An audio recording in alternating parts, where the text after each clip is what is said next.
Como uma conversa banal em uma loja de eletrodomésticos em Nova York, deu origem a um dos maiores e mais polêmicos hinos do rock dos anos 80.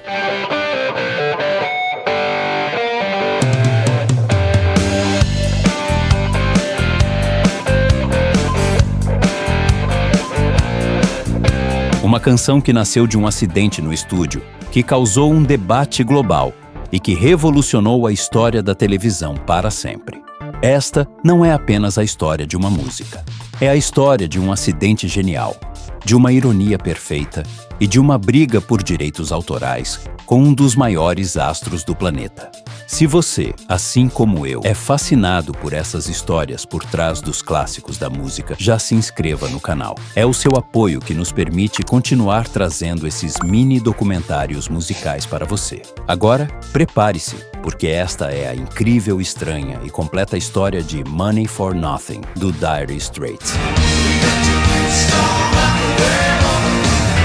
Para entender o milagre que foi Money for Nothing, precisamos voltar no tempo, para antes de 1985. O Dire Straits, formado em Londres em 1977 pelos irmãos Mark e David Knopfler, junto com John Illsley e Pete Withers, não tinha um nome glamouroso por acaso. O nome da banda era um reflexo direto de sua situação financeira na época. Eles estavam literalmente no fundo do poço, ou como se diz em inglês, in dire straits. Uma situação, claro, muito comum para músicos no início de carreira. A grande virada veio quando uma fita demo da banda chegou às mãos de Charlie Gillett, um DJ da rádio BBC de Londres. Ele tocou Sultans of Swing em seu programa e, rapidamente, a música chamou a atenção de executivos de gravadoras. O som único da banda, que misturava rock, jazz, folk e blues, os diferenciava de todo o resto. Sultans of Swing virou um hit em ambos os lados do Atlântico e o Dire Straits estava no mapa. Ao longo dos anos seguintes, álbuns como Communique e Making Movies mostraram a evolução da banda e a crescente habilidade de Mark Knopfler como um contador de histórias. Músicas como Romeo and Juliet demonstravam sua capacidade de criar narrativas complexas, uma habilidade que atingiria seu auge em Money for Nothing.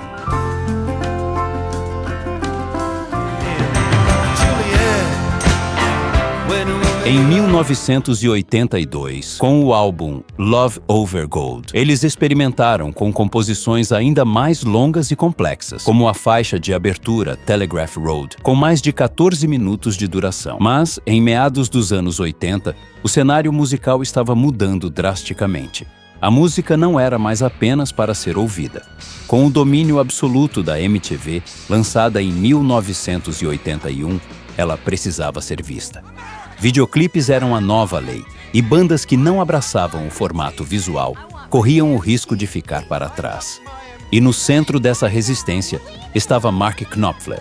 Ele era um purista, um roqueiro à moda antiga que acreditava que a música se bastava.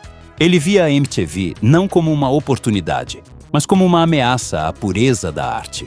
A banda sequer aparecia nas capas de seus próprios álbuns. Para ele, a imagem distraía do que realmente importava: o som. E é essa mentalidade que torna a origem de Money for Nothing a maior e mais perfeita ironia de todas. A ideia para a música surgiu, de fato, em um lugar totalmente improvável.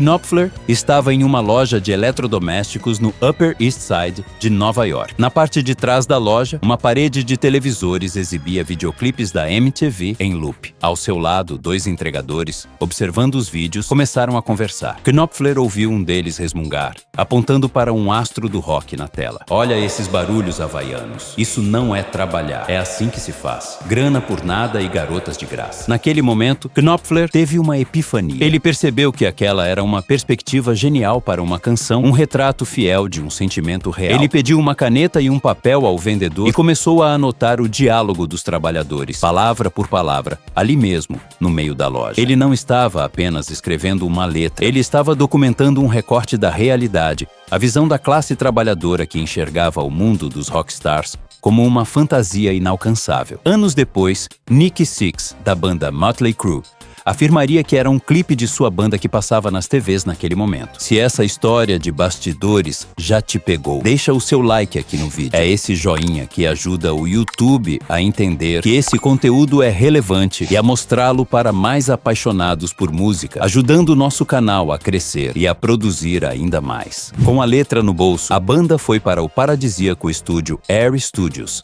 na ilha de Montserrat, para gravar o que seria o álbum Brothers in Arms. E foi lá que a sorte, ou o acaso, transformou a canção. O álbum já era ambicioso. Foi um dos primeiros a ser gravado em uma máquina de fita digital Sony de 24 canais. Uma tecnologia de ponta para a época, e foi pensado desde o início para o crescente mercado de CDs.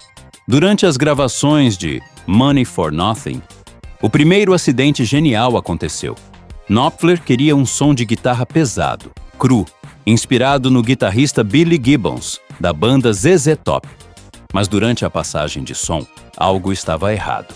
O engenheiro de som e coprodutor do álbum, Neil Dorfman, percebeu que a captação de microfones da guitarra estava completamente bagunçada, provavelmente por terem sido movidos ou derrubados na noite anterior. Um microfone apontava para o chão, outro estava fora do lugar. Era um erro técnico clássico. Quando Dorfman foi consertar, Knopfler ouviu o som que saía dos alto-falantes e gritou: "Não toquem nada, o som é esse." O timbre lendário e inconfundível de Money for Nothing não foi planejado. Foi um feliz acidente que, segundo o próprio Dorfman, eles nunca mais conseguiram replicar, mesmo usando o mesmo equipamento. Mas o toque de Midas ainda estava por vir. Knopfler havia escrito a frase "I want my MTV", o famoso slogan do canal. Ele teve a ideia de cantá-la usando a melodia de Don't Stand So Close to Me, da banda The Police. E por uma coincidência absurda, quem estava de férias na mesma ilha de Montserrat naquele exato momento? O próprio Sting, vocalista do The Police. Eles já se conheciam de turnês pela Alemanha. Então, Knopfler o convidou para jantar e depois para ir ao estúdio. Ele mostrou a música e Sting topou na hora. Ele gravou os vocais icônicos, transformando a música em um dueto, um diálogo perfeito entre os dois trabalhadores da loja. Dizem que, ao ouvir o resultado final, Sting olhou para a banda e disse: "Vocês conseguiram desta vez, seus desgraçados." O que era para ser um favor entre amigos, no entanto, virou uma dor de cabeça. A gravadora de Sting, a Virgin Music, com quem ele mesmo vivia em pé de guerra, percebeu que a melodia de sua música estava sendo usada e exigiu créditos de coautoria. Para o grande constrangimento de Sting, ele acabou recebendo uma porcentagem dos lucros da canção por algo que fez como um favor. Agora, o desafio final. Como criar um clipe para uma música que tira sarro da MTV para passar na própria MTV? Knopfler queria apenas um vídeo da banda tocando, mas a gravadora e o diretor Steve Barron tinham outros planos. Eles insistiram que precisavam de um conceito. O diretor viajou até Budapeste, onde a banda estava em turnê, para convencê-lo. Durante o jantar, foi a namorada de Knopfler, na época, que deu o empurrão final, dizendo a ele que a MTV estava ficando estagnada e precisava ser chacoalhada. Ele concordou. O resultado foi um dos primeiros videoclipes a usar animação 3D gerada por computador. Hoje, os gráficos parecem datados, quase infantis, mas em 1985, aquilo era uma revolução visual. O vídeo, mostrando os dois trabalhadores animados comentando sobre os clipes, foi um sucesso estrondoso, ganhando o prêmio de vídeo do ano no VMA de 1986, superando inclusive Take On Me, do A-ha, que era do mesmo diretor. Mas a genialidade da música também trouxe controvérsia. A intenção de Knopfler, que estudou jornalismo, era retratar a mentalidade ignorante e machista do personagem que ele ouviu na loja. Em uma entrevista ao New York Times, ele disse que a ironia da canção foi completamente perdida por seus críticos, comparando a situação ao que aconteceu com a música Short People, de Randy Newman, que também era uma crítica clara ao preconceito. A polêmica foi tão grande que, em 2011, quase 30 anos depois, o Conselho de Radiodifusão do Canadá chegou a proibir a versão sem censura de tocar nas rádios, uma decisão que foi revertida após protestos de outras estações que tocaram a música em repeat por horas. Money for Nothing catapultou o Dire Straits e o álbum Brothers in Arms ao estrelato global. O single chegou ao número 1 nos Estados Unidos, onde ficou por 9 semanas, e o álbum se tornou um dos mais vendidos da década, sendo o primeiro CD da história a vender mais de 1 milhão de cópias e vendendo mais de 30 milhões no mundo todo. No final, uma canção que nasceu da crítica de Mark Knopfler à era da imagem se tornou, ironicamente, um dos maiores símbolos audiovisuais daquela geração. A história de Money for Nothing nos ensina que a genialidade pode estar escondida em uma conversa qualquer, que um erro técnico pode criar um som lendário